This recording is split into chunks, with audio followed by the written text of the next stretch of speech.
Good evening friends, मैं doctor Megha Mittal, Ayurveda gynaecologist and obstetrician. जैसे कि मेरी जो सीरीज चल रही है कि महिलाओं के स्वास्थ्य में आयुर्वेद क्या हेल्प कर सकता है, उसी सीरीज में जैसे हमने पिछले वीडियो में बताया था मासानुमासिक गर्भिणी परिचर्या, यानी गर्भिणी स्त्री को क्या खाना है, क्या नहीं खाना है, क्या करना है, क्या नहीं करना है, dos and don'ts for pregnant female.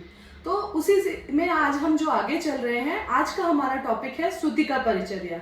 सूतिका सूतिका क्या होती है?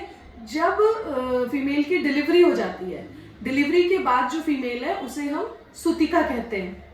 सूतिका जो है उस टाइम पर क्या होता है कि हम सभी जानते हैं कि जो महिला होती है उसके शरीर से इतनी ज्यादा रक्त धातु निकलती है, गर्भ निकल जाता है, मांस की भी क्षय होता है। तो इस वजह से जो सूतिका है वो बिल्कुल शून्य शरीर हो जाती है। इस समय पर जो महिला का एक पुनर्जन्म होता है, यानी कि उसे फिर से अपने शरीर को पूरी तरह से डेवलप करना होता है, बच्चे के लिए भी और स्वयं के लिए भी। तो इसीलिए हमें जो सूतिका परिचर्या यानी कि specific regime, dos and don'ts की स्पेसिफिक रेजीम इस लैक्टेशनल पीरियड में बताई गई है, उसे हम कहते हैं सूतिका परिचर्या। तो पहले के जमाने में हमारी जो दादी नानी होती थी वो हमें बताती थी कि डिलीवरी के बाद हमें कैसे रहना है, क्या खाना है, क्या नहीं खाना है। लेकिन आज के टाइम में जो लोग हैं उनको अभी भी ये समझ नहीं है कि डिलीवरी के बाद हमें कैसे रहना है, क्या करना है, क्या नहीं करना है। जैसे कि मैंने बताया कि डिलीवरी के बाद एक महिला पूरी शून्य शरीर हो जाती है, तो उस टाइम पर क्या होता है कि वात का प्रकोप बढ़ सकता है। अगर वात हमारी बॉडी में बढ़ जाती है तो समय के साथ आगे चल के हमारे जॉइंट्स में पेन हो सकता है, या फिर सिर दर्द हो सकता है, वीकनेस हो सकती है, और पूरा जो है शरीर में कमजोरी हमेशा बनी रह सकती है। तो इन सब चीजों से बचने के लिए कि आगे भविष्य में हमें कोई बीमारी ना हो, तो उन सब से बचने के लिए हमें इस सूतिका परिचर्या का पालन करना चाहिए। दूसरी चीज, सूतिका परिचर्या क्यों जरूरी है कि जो बच्चा है वो अपनी माँ से ही दूध लेगा।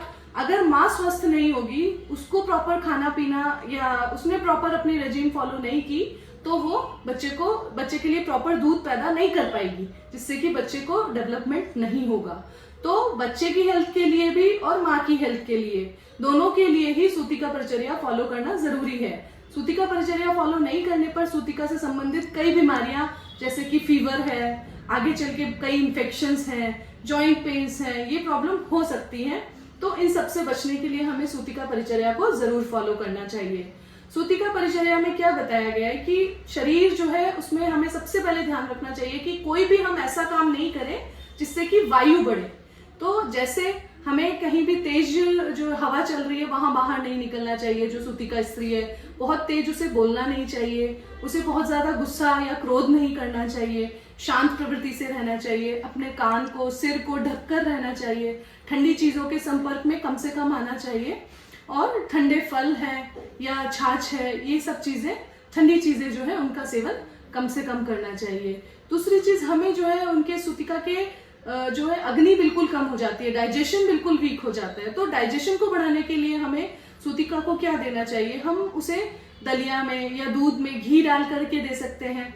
उसके अलावा जो है उसको गुनगुना गर्म पानी दें, जिसमें कि 1 चम्मच जीरा उबाल करके, लौंग डाल करके, जिससे कि वो पानी हल्का हो जाए, वो हम उसे पिला सकते हैं। तीसरी चीज जो है, हम उसको बहुत थोड़ी थोड़ी चीजें थोड़ी थोड़ी देर में दें। बहुत ज्यादा हैवी चीजें जैसे कि छोले हैं, राजमा है, या कोई चने हैं, मटर है, इस तरह की चीजें, या फिर गोभी है, ज्यादा पालक है, या जो भी गरिष्ठ चीजें होती हैं, पचने में बहुत भारी चीजें होती हैं, सूरन है या फास्ट फूड है, ये सारी चीजें, ठंडी चीजें, ये जो सूतिका को सेवन नहीं करनी चाहिए। अब सूतिका जैसे ही डिलीवरी हो जाए, हम सूतिका की फेज को 3 पार्ट्स में बांट सकते हैं। शुरू के 10 दिन, फिर उसके बाद 45 दिन तक, और उसके बाद वापस मेंस्ट्रुअल पीरियड्स के आने तक का टाइम। तो स्पेसिफिक जो है कम से कम 45 दिन के लिए हमें सूतिका का स्पेसिफिक ध्यान रखना चाहिए और इस सूतिका परिचर्या का पालन करना चाहिए। सूतिका पीरियड में, ये जो 45 दिन का सूतिका पीरियड है, इसमें क्या खाना है, नहीं खाना है, क्या करना है, ये तो मैंने आपको बताया। लेकिन जो रेजीम क्या होगी उसमें, कि सबसे पहले जो है सूतिका के शुरू के कम से कम 5 से 7 दिन आप जो है सूतिका की मालिश होना बहुत जरूरी है। 7 दिन तो है ही, इसके अलावा अगर आप 20-21 दिन तक करते हैं तो वो जो सूतिका का शरीर है उसमें वायु के प्रकोप को कम कर देता है। उसके बाद जो है सूतिका को स्नान अगर कराना है, नहलाना है, तो नहलाना किससे? गुनगुने गर्म पानी से, जिसमें कि आप जो बेर की झाड़ियां होती हैं वो डाल सकते हैं, नीम के पत्ते डाल सकते हैं, खदिर की जो छाल है, खैर आता है, खैर की जो छाल है वो डाल सकते हैं। तो इस तरह से उस गुनगुने गर्म पानी से आप सूतिका को नहला सकते हैं। और तीसरी चीज थोड़ा सा परिषेक, परिषेक यानी बॉडी पार्ट पर ऊपर से पानी, दूध, काढ़ा कुछ भी डालना।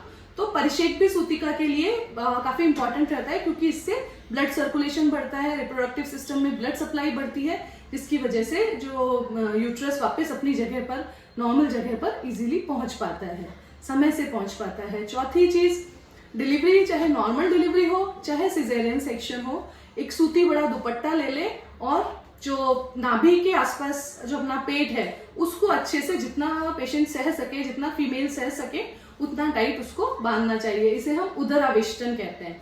उदरावेष्टन करने से भी जो पेट की खाली जगह है उसमें वायु का प्रकोप नहीं हो पाता और यूट्रस का इन्वोल्यूशन अच्छा होता है। फिर उसके अलावा जो है हम धूपन पूरे कमरे में, योनि भाग में धूपन भी कर सकते हैं, जैसे गुगुलू है, अगर है, इस तरह की जो धूपन की चीजें हैं, रेगुलर डेली जो है धूपन करने से महिला के कमरे में, सूतिका महिला है उसके कमरे में धूपन करेंगे तो बच्चे को और माँ को इन्फेक्शन कम से कम होगा। फिर उसके बाद उसका जो है कान ना और सिर ढक के रखना चाहिए, ये मैंने आपको पहले भी बताया। तीसरी चीज, अब पूछते हैं कि क्या खाएं, लड्डू कौन से बनाएं? तो सौंठ, अजवाइन, पीपल, चित्रक, पिपली मूल, इन सबसे मिला, इन सबको घी में और गुड़ में मिला करके छोटे छोटे लड्डू बनाए जा सकते हैं, जिसको कि गर्भवती महिला को, जो सूतिका महिला है, उसे हमें देना चाहिए, जिससे जो उसकी डाइजेस्टिव फायर है वो अच्छे से इम्प्रूव होगी। ये 10 दिन के लिए, 10 दिन तक ही आप दें, अच्छा है। अगर कोई सिजेरियन डिलीवरी है तो हम शुरू में इसको नहीं दे सकते, लेकिन 15 दिन के बाद आगे के 10 दिन के लिए हम सौंठ, अजवाइन, चित्रक, पिपली मूल, इन सबके लड्डू हम पेशेंट को खिला सकते हैं। उसके अलावा जो है उसके बाद में कम से कम 10 दिन बाद नॉर्मल डिलीवरी में और 25 दिन के बाद ऑपरेशन में, सिजेरियन डिलीवरी में जो है हम अब इसको थोड़ा सा दौर्बल्य जिससे दूर हो, यानी कि ताकत वाली चीजें, वो हम उसको देंगे, जिसके के लिए हम ड्राई फ्रूट्स के लड्डू, जैसे गोंद है, मखाना, बादाम, लोध्र आता है, लोध्र, सुपारी, इन सबको मिला करके, गुड़, घी, इनको मिला करके लड्डू बना सकते हैं। वो पेशेंट को हम उसकी वीकनेस मिटाने के लिए आगे 45 दिन तक दे सकते हैं। तो ये सब चीजें जो है हमें सूतिका के मामले में जरूर फॉलो करनी चाहिए। माँ बच्चे को अपना ही दूध पिलाए, जहां तक हो सके बच्चे को टॉप फीड ऊपर का दूध नहीं पिलाना चाहिए, क्योंकि जो बच्चे, माँ का जो पहला 2 दिन का दूध होता है वो पतला पानी जैसा होता है, लेकिन फिर भी उसके अंदर इम्यूनिटी बढ़ाने की बहुत ज्यादा क्षमता होती है। तो मेरी सभी जो सूतिका महिलाओं से ये रिक्वेस्ट रहेगी कि प्लीज अपने बच्चे को अपना ही दूध पिलाइए, हर 1.5 से 2 घंटे में बच्चे को अपना दूध पिलाइए। आराम से धीरे धीरे करके, वो माँ कहती है कि भाई दूध ही नहीं आ रहा है मैडम, क्या करें? तो ये जो बूंद बूंद दूध आ रहा है, ये भी बच्चे के लिए बहुत इंपॉर्टेंट है, तो उस दूध को भी आपको जरूर पिलाना है।